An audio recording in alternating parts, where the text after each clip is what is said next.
everyone. I'm number 11. I'd like to read you story number 5.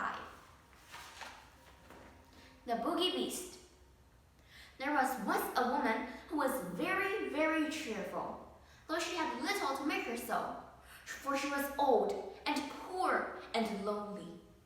She lived in a little bit of a cottage and earned a scant living by running errands for her neighbors, getting a bite here and there, as reward for her services. So she made a shift to get on, and always look as spry and cheery as if she had not one in the world. One summer evening, as she was trotting, full of smiles as ever, along the high road to her hovel, what should she see but a big black pock lying in a ditch? "Goodness me!" she cried. "That would be just the very thing for me if I only had something to put in it. But I haven't. Now, who could have left it in a ditch?" And she looked about her expecting the owner would not be far off, but she could see nobody. "Maybe there's a hole in it," she went on, "and that's why it has been cast away. But it would do fine to put a flower in for my window, so I'll just take it home with me."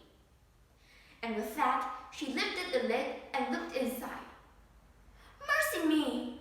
she cried, fear-amazed. "If it isn't full of gold pieces, here's luck!" And so it was, brimful of great gold coins.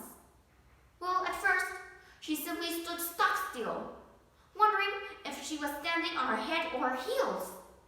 Then she began saying, "Locks, but I don't feel rich. I feel awfully rich."